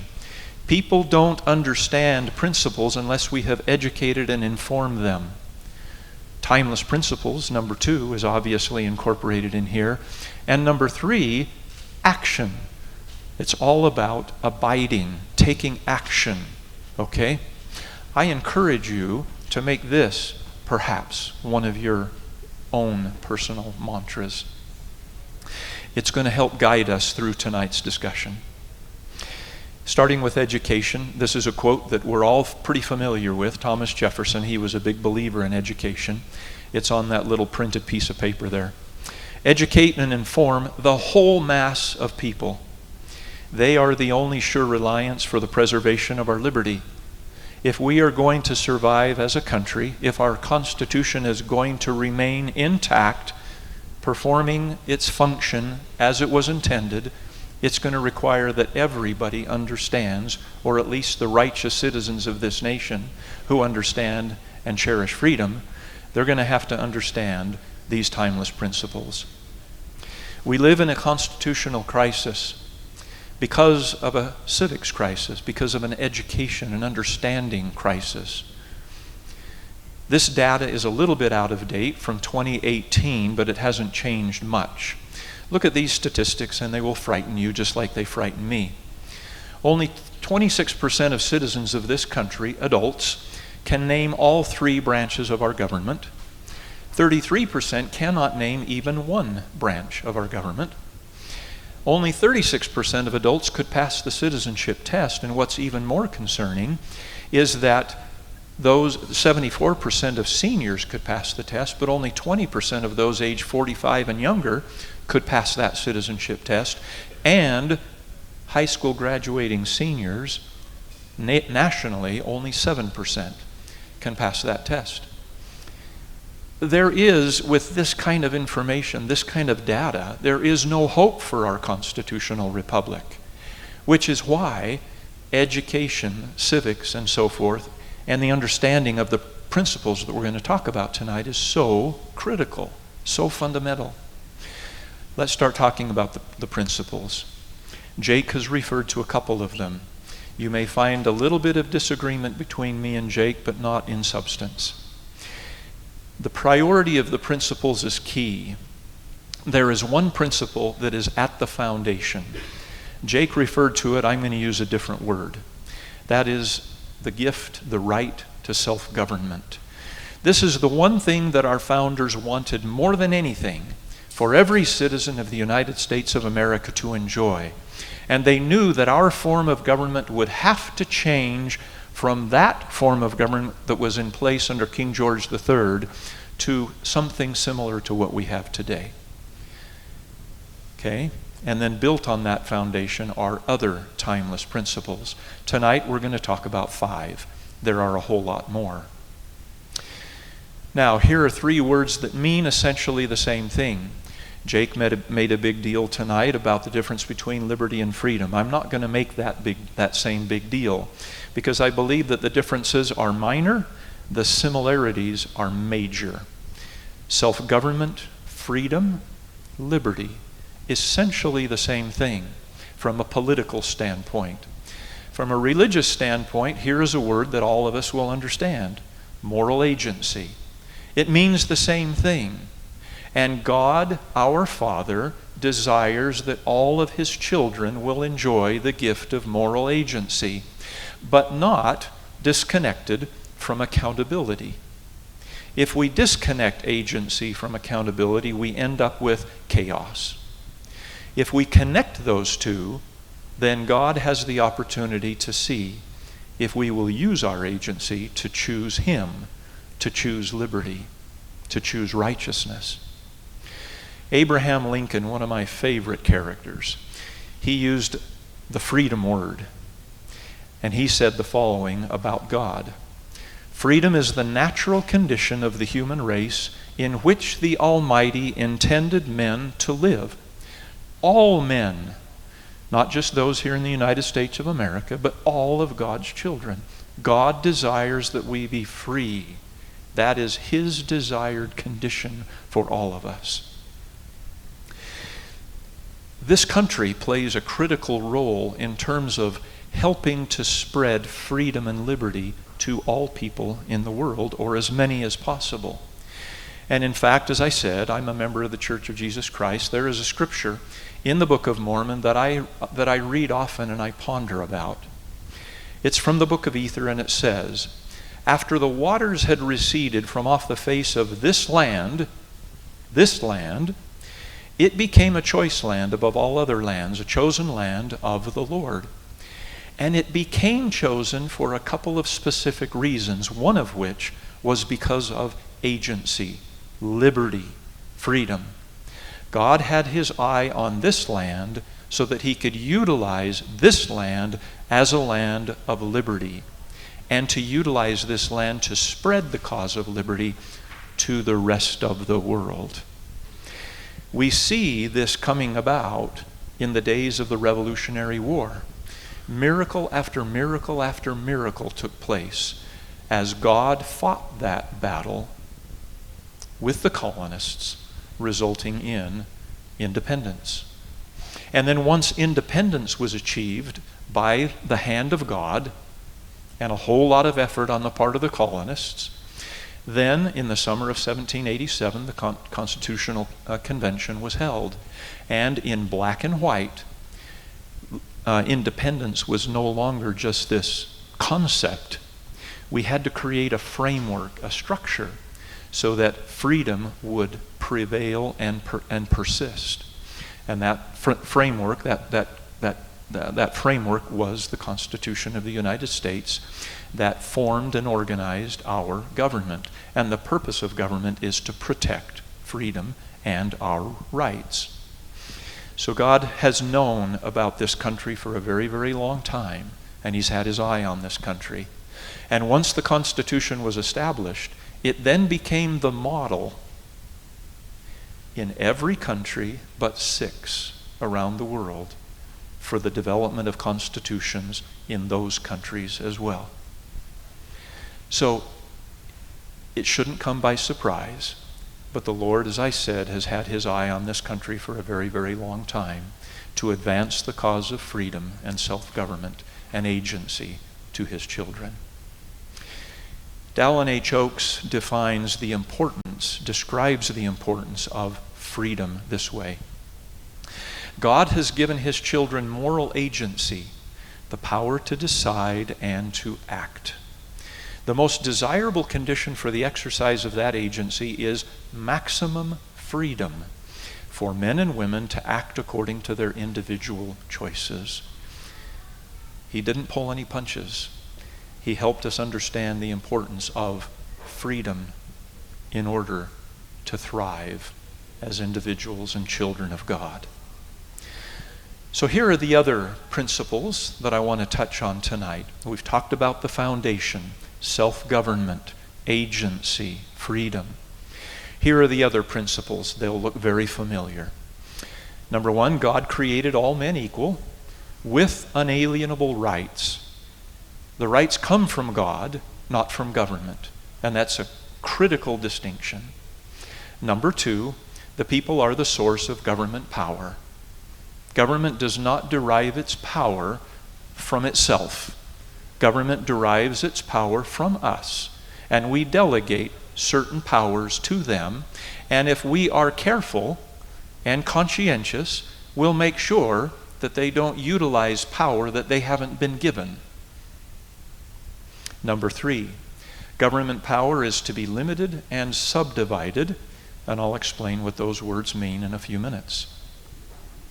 Number four, we as the people are to assume full personal responsibility. In fact, limited government doesn't work if we don't assume our responsibilities. Okay?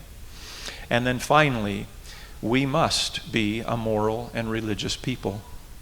Those 5 things are essential, and they operate in that order, and when they operate properly, they enable, as I've already said, our most cherished right to self-government. Okay? Let's talk about each one of these. The first 2 show up right there in the Declaration of Independence. Actually, most of the other ones show up there too, but the first 2 very precisely in the preamble. Highlighted there, you'll see all men are created equal, that they are endowed, and that they are endowed by their Creator with certain unalienable rights. So there is that first principle that was on the list. The second one is down below, highlighted, that government derives their just powers from the consent of the governed, us. We give power to government to do certain things on our behalf. And there's actually a third principle in here that's really important. I didn't include it in the list because I needed to come up with a list of 5, not 6. But here's another one. To secure these rights, these God-given rights, governments are instituted among men. In other words, the purpose of government is to protect our rights. That's its primary and almost sole responsibility. And if they begin to do things beyond that, they have exceeded their bounds. Okay? 3 critical priorities, principles, right there from 1 paragraph in the Declaration of Independence. And in order to protect our rights and properly use the power delegated by the people, us, the Constitution was then created. To put it in black and white, to create a framework that would lead to the organization of our government and define the purpose of that government. This quote from James Madison just supports that second principle. We may define a republic to be a government which derives all of its powers directly or indirectly from the great body of the people. So he uses the word republic. That's a correct word. More precise, and the best form of republic is a constitutional republic. A republic is simply when the people elect representatives to go and represent them in the making of laws. In a simple republic, those elected representatives can go and create any law that 51% agree should be a law. However, the distinction between a simple republic and a constitutional republic is critical. We have the latter. The Constitution binds our representatives, and it gives direction to the types of laws that they can and cannot pass. If they pass a law that is outside of the boundaries of the Constitution, that law by definition is unconstitutional and is of no force. So we want to be and are a constitutional republic.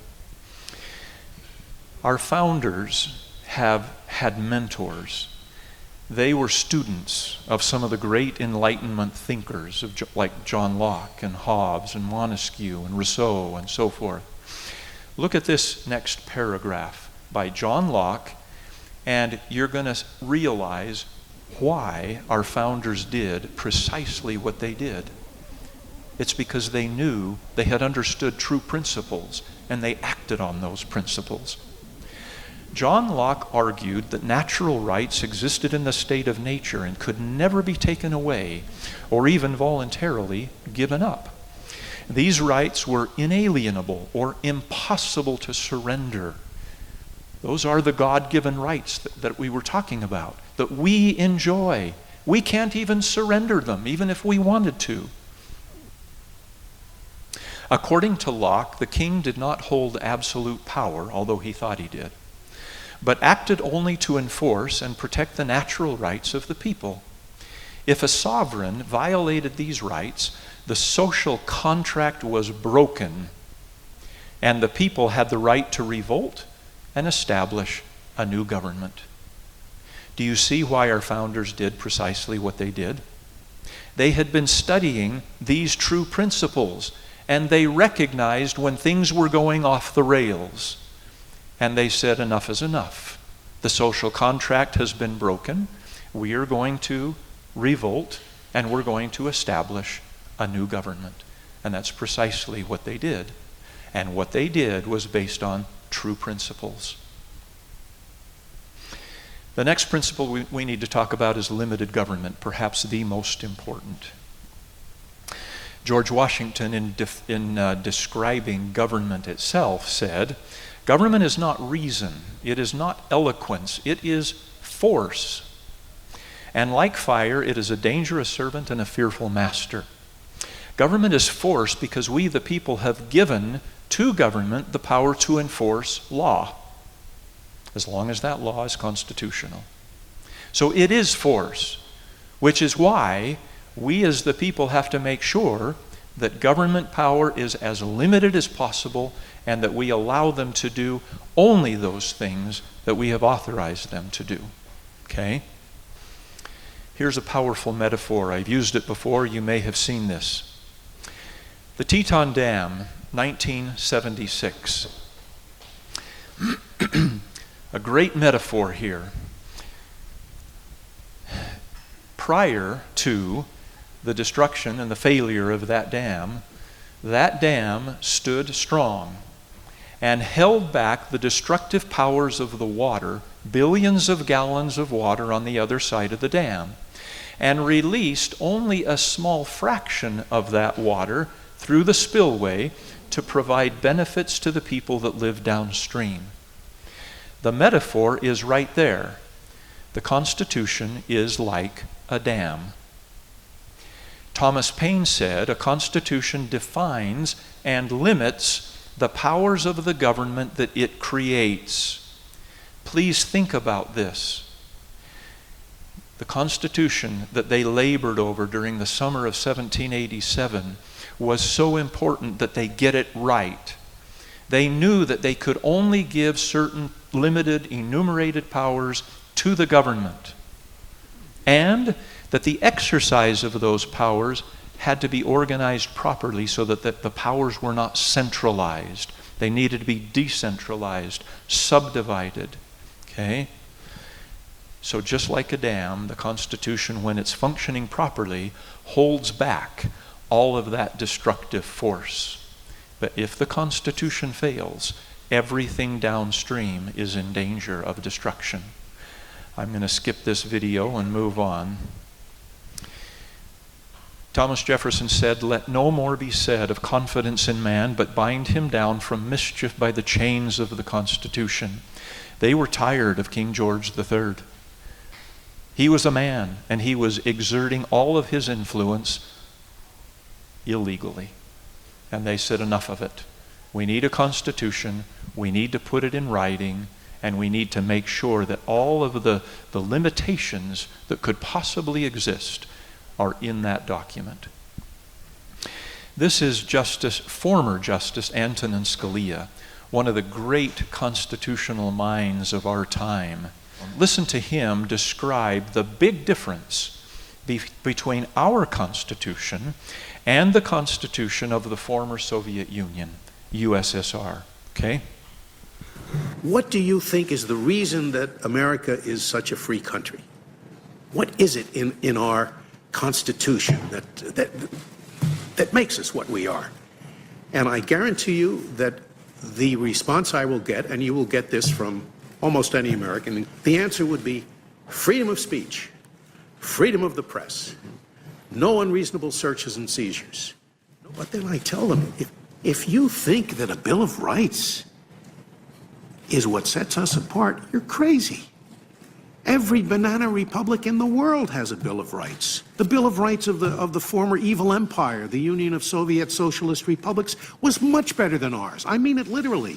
They guaranteed freedom of the speech, of the press, of street demonstrations and protests, and anyone who is caught trying to suppress criticism of the government will be called to account.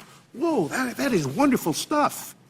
Of course, just words on paper. What our framers would have called a parchment guarantee. And the reason is that the real constitution of the Soviet Union, that constitution of the Soviet Union did not prevent the centralization of power. Let me repeat that. The Constitution of the Soviet Union, even though it talked about all these grand and glorious rights that the people possessed, did not prevent the centralization of power. Therefore, it did not protect the people's rights. And our founders created a document and a framework that resulted in a form of government that was intended to limit government power in order to preserve and protect our rights. Thomas Jefferson said also, Congress, talking about just one of the branches of government, has not unlimited powers, but only those specifically enumerated.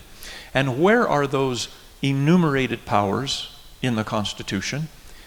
Article 1, the legislative article, Section 8. And there are 17 powers. That's it.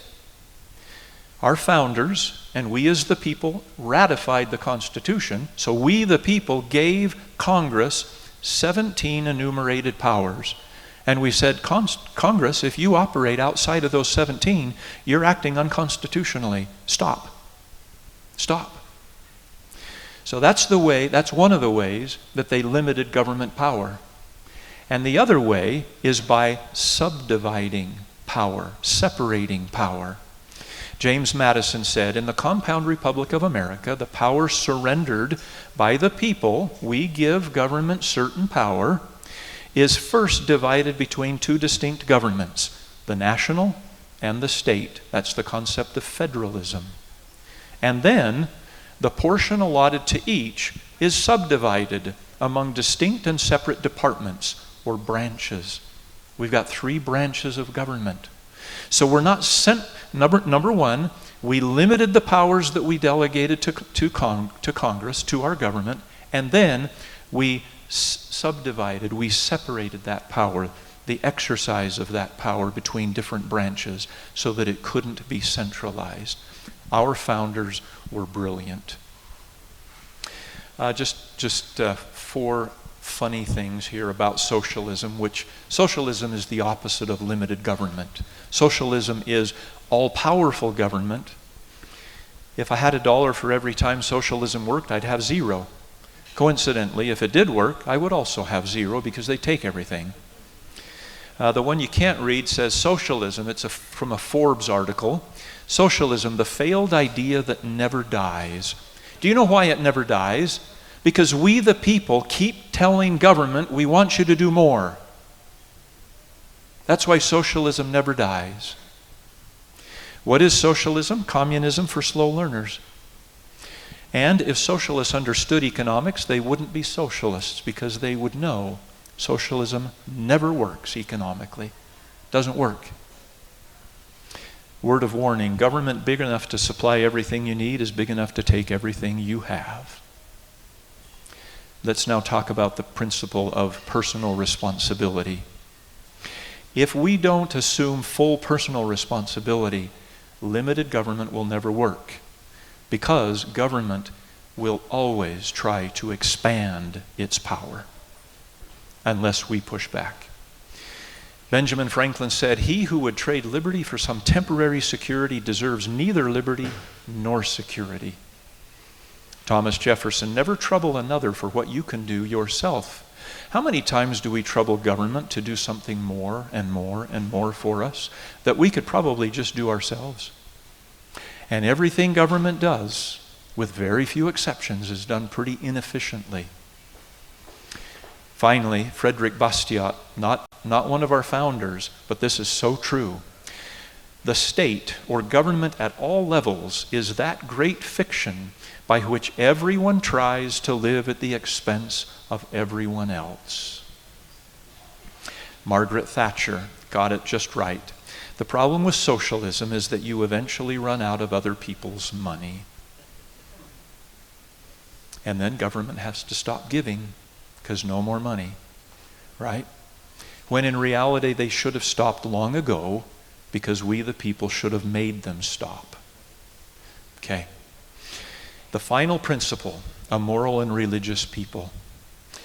This is one of the quotes that Jake showed. Our Constitution was made only for a moral and religious people. It is wholly inadequate to the government of any other. And why is that? Why is a moral and religious people so necessary in order to achieve self-government, limited government? It's because moral and religious people don't need many laws.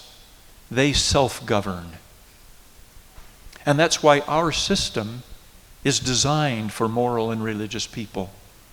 And it doesn't work so well when we lose morality. So be careful, all of us. God has to be number one in our lives and following His commandments.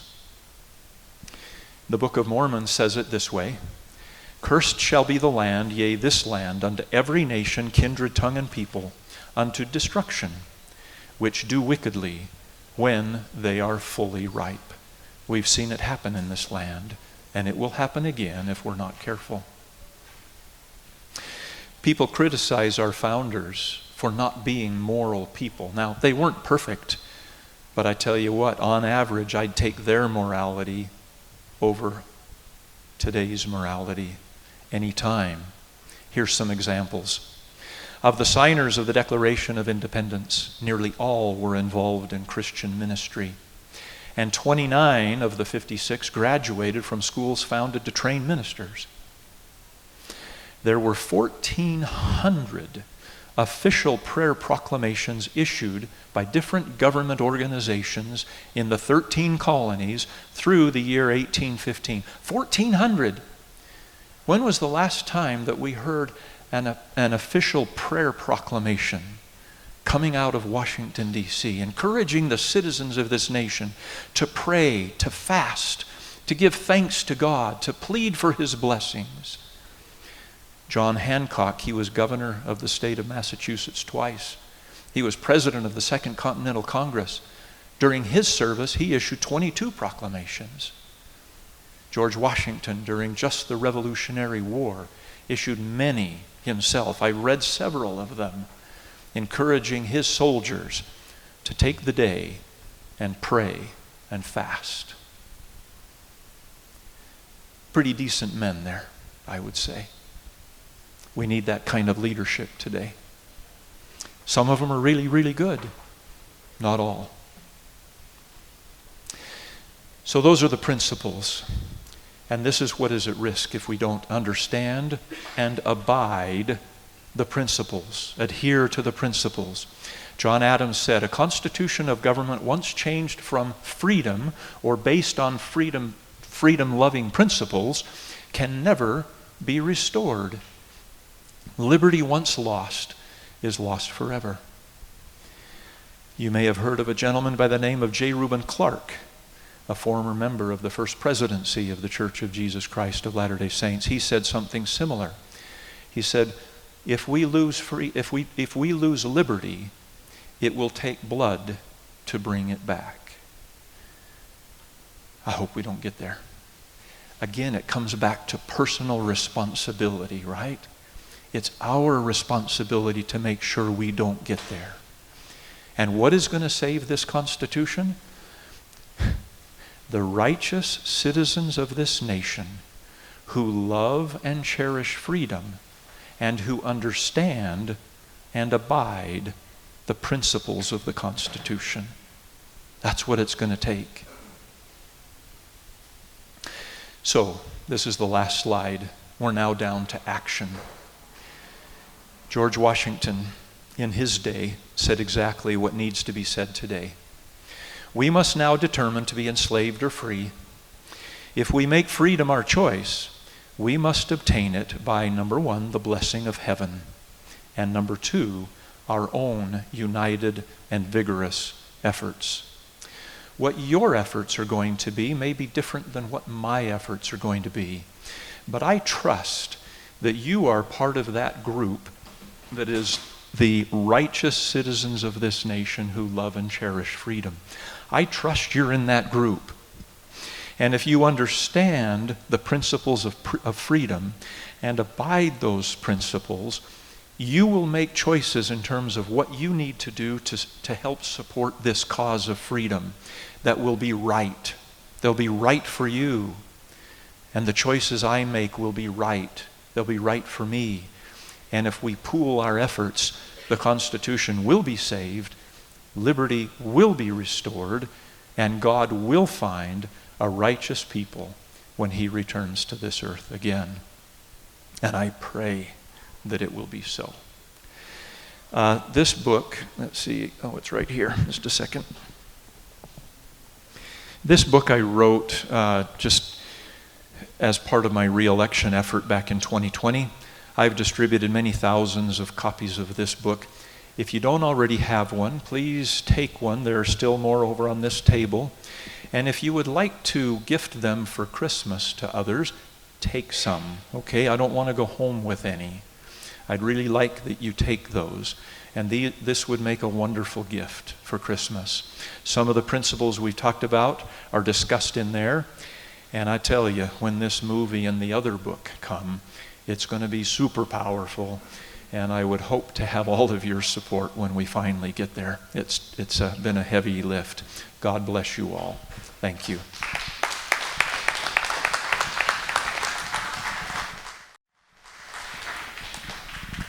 Well, thank you, Steve. Steve doesn't remember. Wade, I think it was back in 2010, I think, Steve, that I talked to you.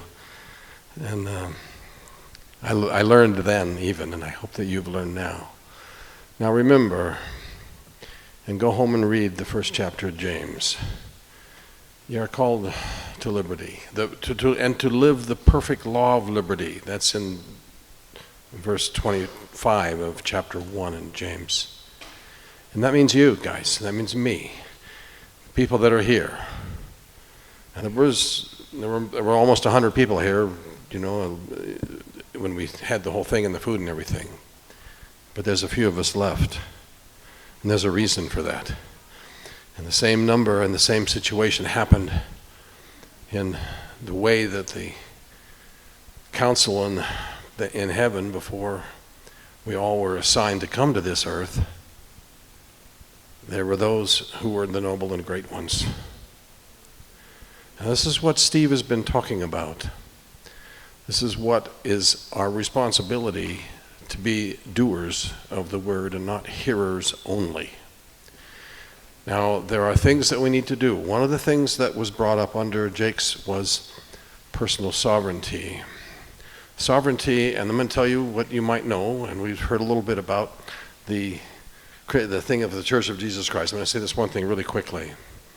You might know the writings about Moses from the beginning. When Moses saw God, and then the devil came and said, well, follow me. And he said, who am I? I'm a son of God. Where's your glory? That's standing on personal sovereignty and standing on solid ground. Now we have the opportunity to do the same thing and to do the things the way we learn them and the way we read them, okay? And you've heard them tonight. So I want to thank you for being here. I thank for everything that happened. I'm grateful to be here with you and to feel of your energy and to learn this. And yes, it's Jake Oakes that put this stuff on. Jacob Oakes is an amazing person. He is inspired, he has a vision, he is creative, and numerous other things. You can go on and on. So thank you, Jake.